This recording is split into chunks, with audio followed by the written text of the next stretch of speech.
Assalamualaikum warahmatullahi wabarakatuh. Perkenalkan, nama saya Nisa Romana, NIM H071181313. Dalam kesempatan ini saya akan menjelaskan mengenai pelanggaran etika di bidang sistem enterprise. Yang pertama, memanipulasi laporan keuangan. Dalam kasus Beni Cokro, melansir pengumuman OJK, Hanson International ditetapkan terbukti melakukan pelanggaran karena tidak mengungkapkan perjanjian pengikatan jual beli kafling siap bangun. Selain itu, OJK juga menetapkan Beni Cokro Saputro selaku Direktur Utama PT Hanson International Tbk saat itu lantaran terbukti melakukan pelanggaran pasal 107 UU PM dan bertanggung jawab atas kesalahan penyajian laporan keuangan tahunan PT Hanson International Tbk per 31 Desember 2016. Analisis kasus. Sebagaimana dimaksudkan dalam ketentuan angka 4 JIS, angka 2, dan angka 3, Peraturan Nomor 8.G.11 tentang tanggung jawab direksi atas laporan keuangan, Beni Cokro Saputro dikenakan sanksi administratif berupa denda sebesar 5 miliar. Hukuman yang berlaku bagi para pelaku adalah hukum pidana dengan bobot pelanggaran 10. Selanjutnya yaitu dugaan korupsi pajak dalam kasus Hadi Purnomo. Upaya menghindar dari kewajiban pajak terus saja terjadi. KPK menetapkan Hadi Purnomo yang juga mantan Ketua Badan Pemeriksa Keuangan atau BPK sebagai tersangka kasus dugaan korupsi terkait pajak PT BCA tahun 1999. Hadi ditetapkan sebagai tersangka dalam kapasitasnya sebagai Direktur Jenderal Pajak tahun 2002 sampai 2004 dan akan dikenakan pasal 2 ayat 1 atau ayat 3 Undang-Undang Nomor 31 Tahun 1999 tentang Pemberantasan Tindak Pidana Korupsi, pasal 5 ayat 5 pasal 55 ayat yang pertama ke 1 KUHP. Hadi diduga melakukan perbuatan melawan hukum, yaitu menyalahgunakan wewenang dalam menerima seluruh permohonan wajib pajak atas surat keterangan pajak nihil SKPN pajak PT BCA tahun pajak 1999 dan menyalahi prosedur dengan menerima surat permohonan keberatan pajak BCA. Hasil analisis, jika perbuatan melawan hukum Hadi Purnomo terbukti atas perbuatan tersebut, negara diduga mengalami kerugian sebesar 375 miliar rupiah, yaitu pajak yang seharusnya wajib dibayarkan PT BCA kepada negara. Hukuman yang berlaku bagi para pelaku adalah hukum pidana dengan bobot pelanggaran 10. Selanjutnya yaitu albutil mengandung zat yang membahayakan konsumen, yang dalam hal ini yaitu dalam kasus PT Paros. Pada tanggal 15 Februari 2018, BPOM telah membatalkan izin edar albutil setelah ada 38 laporan kasus terkait efek samping serius yang timbul akibat penggunaan albutil oleh profesional kesehatan. Kasus ini tentunya dianggap sangat serius karena berkaitan dengan keselamatan konsumen. Putusan ini sesuai dengan Undang-Undang Nomor 36 Tahun 2009 tentang Kesehatan pada pasal 106. Dan juga PT Paros melanggar hak konsumen yang tercantum dalam Undang-Undang Nomor 8 Tahun 1999 tentang Perlindungan Konsumen pada bab 3 bagian pertama pasal 4 tentang hak konsumen. Sehingga albutil ditarik dari peredaran karena terbukti melanggar hak konsumen di mana albutil mengandung zat berbahaya bagi konsumen. Adapun analisis kasus yaitu dari kasus di atas terbukti bahwa PT Paros melakukan pelanggaran etika bisnis dengan memproduksi albutil yang mengandung zat berbahaya dan menyampingkan kesehatan konsumen, dan hukuman yang berlaku bagi PT Paros adalah hukum perdata dengan bobot pelanggaran 10. Selanjutnya yaitu kebocoran data pengguna dalam kasus Tokopedia. Pada tanggal 1 Mei terjadi kebocoran data pengguna Tokopedia. Sebanyak 91 juta data yang dilaporkan sebagai data pengguna Tokopedia ditawarkan seharga $5.000 di forum hacker, di mana Tokopedia melanggar hukum perlindungan konsumen yang tercantum dalam Undang-Undang Nomor 8 Tahun 1999 tentang perlindungan konsumen, hak dan kewajiban konsumen dan pelaku usaha yang telah diatur dengan jelas dan tegas. Untuk hak dan kewajiban konsumen diatur dalam pasal 4 dan 5 Undang-Undang Nomor 8 Tahun 1999, sedangkan untuk hak dan kewajiban pelaku usaha diatur dalam pasal 6 dan 7 Undang-Undang Nomor 8 Tahun 1999, di mana Tokopedia diberikan sanksi denda sejumlah 100 miliar rupiah. Analisis kasus yaitu dari kasus di atas, Tokopedia mengalami kebocoran yang menyebabkan sebanyak 91 juta data pengguna bocor. Hukuman yang berlaku bagi Tokopedia adalah hukum perdata dengan bobot pelanggaran 10. Selanjutnya yaitu penipuan melalui penjualan daring atau e-commerce dalam kasus Grab Toko. Penangkapan pemilik Grab Toko berdasarkan surat laporan pada tanggal 9 Januari 2021. Saat ini, pemilik Grab Toko Yuda Manggala Putra telah ditangkap oleh pihak berwajib. Ia diduga melakukan atau menyebar berita bohong yang menyebabkan kerugian konsumen. Kabareskrim Polri Komisaris Jenderal Listio Sigit Prabowo menuturkan bahwa Yuda ditangkap sekitar pukul 8 WIB di Jalan Patimura, Kebayoran Baru, Jakarta Selatan. Listio menjelaskan bahwa para tersangka dijerat pasal 45A ayat 1 dan pasal 28 ayat 1 Undang-Undang Nomor 19 Tahun 2016 tentang perubahan atas Undang-Undang Nomor 11 Tahun 2008 tentang informasi dan transaksi elektronik.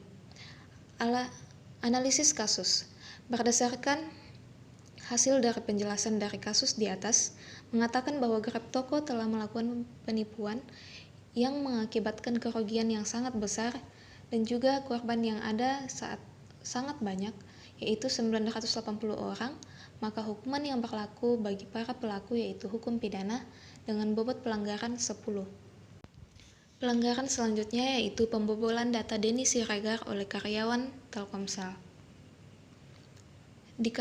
Diketahui sebelumnya, pegiat media sosial Denny Siregar mengeluhkan data pribadinya di Telkomsel bocor pada Senin tanggal 6 bulan 7 2020. Dia bahkan mengancam akan menggugat Telkomsel ke pengadilan karena kasus kebocoran data penggunanya. Dapat dikatakan bahwa tersangka FPH memiliki akses membuka data pribadi pelanggan Telkomsel. Ada dua yang bisa diakses tersangka, yaitu akses tentang pelanggan dan akses tentang device HP milik pelanggan.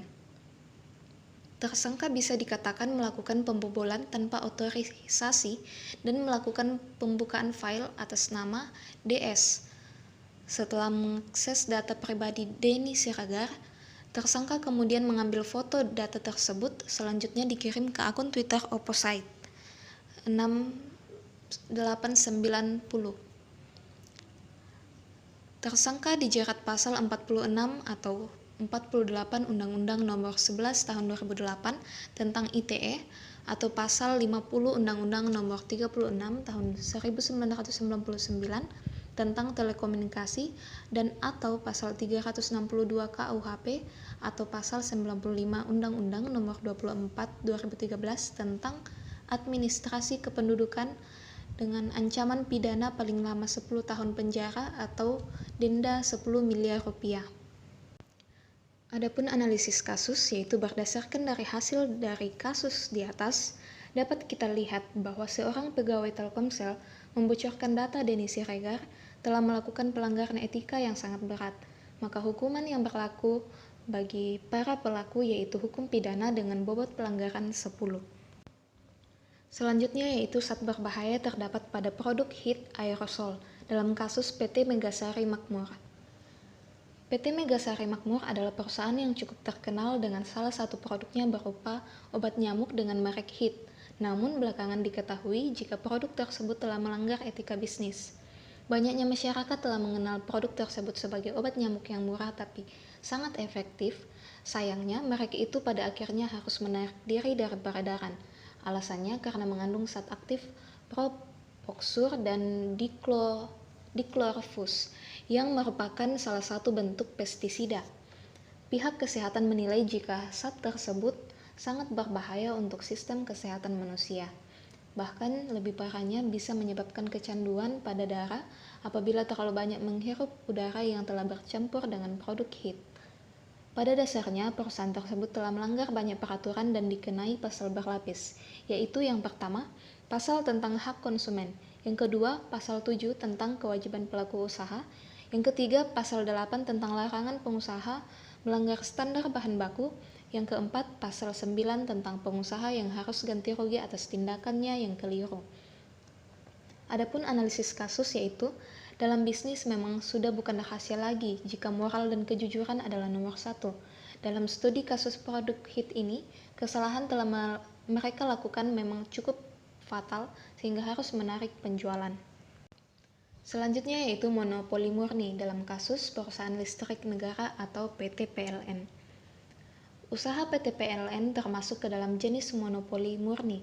Hal ini ditunjukkan karena PT PLN merupakan penjual atau produsen tunggal, produk yang unik dan tanpa barang pengganti yang dekat, serta kemampuannya untuk menerapkan harga berapapun yang mereka kehendaki.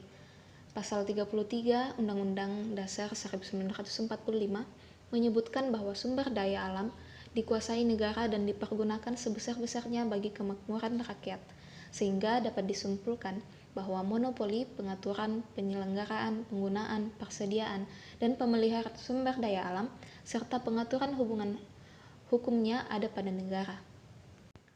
Pasal 33 mengamanatkan bahwa perekonomian Indonesia akan ditopang oleh 3 pemain utama, yaitu koperasi, BUMN, dan swasta yang akan mewujudkan demokrasi ekonomi yang bercirikan mekanisme pasar serta intervensi pemerintah, serta pengakuan terhadap hak milik perseorangan. Penafsiran dari kalimat dikuasai oleh negara dalam ayat 2 dan ayat 3 tidak selalu dalam bentuk kepemilikan, tetapi utamanya dalam bentuk kemampuan untuk melakukan kontrol dan pengaturan serta memberikan pengaruh agar perusahaan tetap berpegang pada asas kepentingan mayoritas masyarakat dan sebesar-besarnya kemakmuran rakyat. Adapun analisis kasus yaitu kelistrikan di Indonesia adalah bentuk sejarah, keadaan geografis, dan ketersediaan sumber daya alam dari zaman dahulu. Selanjutnya yaitu Pemilu AS 2016 dalam kasus Alphabet dan Facebook. Di tengah spekulasi bahwa berita hoax yang tersebar di media sosial mungkin telah mempengaruhi pemilu AS 2016, perusahaan raksasa seperti Facebook dan Google memilih mengabaikan kemungkinan itu. Namun, itu berubah pada tahun 2017 dengan Facebook dan Google yang memperoleh sebagian besar pendapatan mereka dari penempatan iklan keduanya mengatakan bahwa mereka telah menemukan akun yang terikat dengan pemerintah Rusia.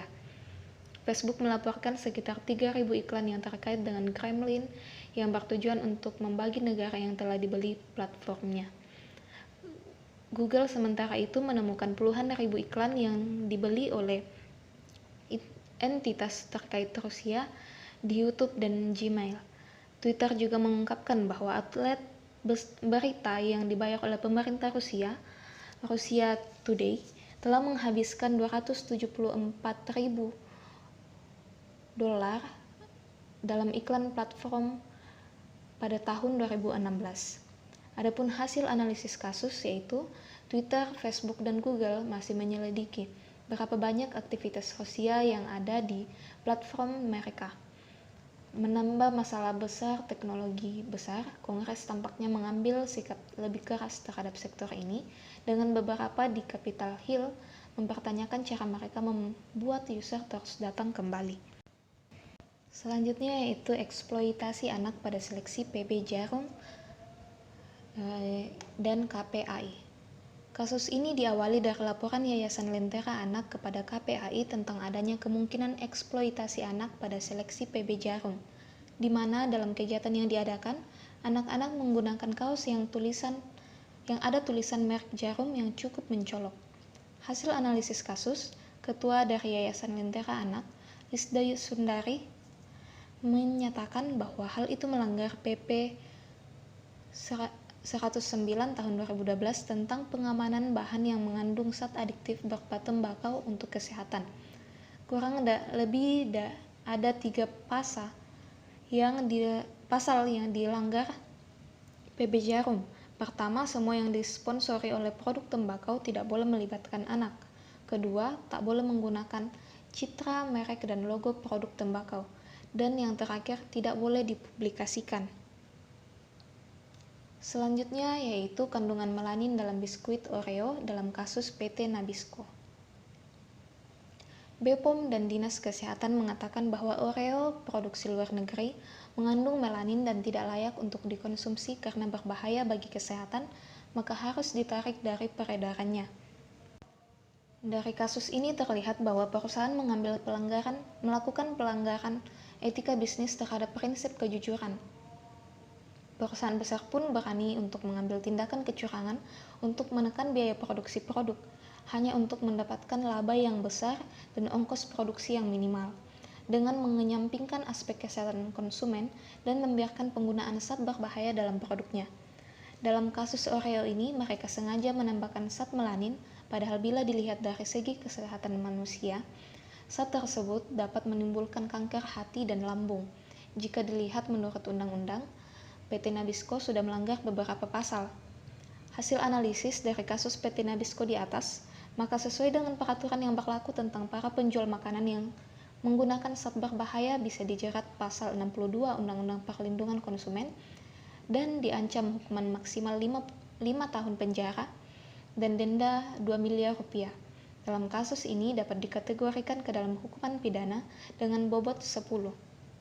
Selanjutnya yaitu suap impor daging sapi dalam kasus PT Indoguna Utama. Kasus suap impor daging sapi ini menimpa Presiden PKS Lutfi Hasan Ishak, Ahmad Fatana, dan Direktur Utama PT Indoguna Utama. Kejadian ini bermula ketika Kementerian Perdagangan mengurangi kuota impor daging sapi Indonesia karena kuota impor daging sapi sedang berada dalam kontrol atau dibatasi. Alasannya adalah untuk mendorong swasembada daging sapi lokal. Kebijakan tersebut ternyata meresahkan beberapa pengusaha. Sebab untuk dapat melakukan impor daging sapi, para pengusaha wajib mempunyai izin impor dan harus memiliki rekomendasi izin impor atau rekomendasi persetujuan pemasukan atau RPP terlebih dahulu. Melalui celah ini, para makelar atau pengusaha yang mempunyai hubungan kedekatan dengan petinggi partai mempunyai peluang. Sebab para petinggi partai ini mengklaim dapat membantu mempermudah perizinan impor dan kuota impor terkhusus bagi pengusaha. Contohnya adalah Direktur Utama PT Indoguna Utama, Maria Elizabeth Liman, meminta bantuan Fatana yang dikenal dengan Presiden PKS dan anggota DPR. Hasil analisis yaitu kasus ini dikategorikan ke dalam pidana dengan bobot 10, di mana para pelaku telah menerima hukuman sesuai dengan undang-undang yang berlaku. Ahmad Fatana dituntut 16 tahun penjara dan juga Pengadilan Tindak Pidana Korupsi Jakarta menjatuhi hukuman 18 tahun penjara untuk Lutfi Hasan, sedangkan Direktur Utama PT Indoguna Utama dituntut hukuman penjara 4 tahun, 6 bulan dengan denda senilai 200 juta rupiah. Sekian penjelasan dari saya tentang pelanggaran yang terjadi dalam sistem enterprise. Kurang lebihnya saya mohon maaf. Wassalamualaikum warahmatullahi wabarakatuh.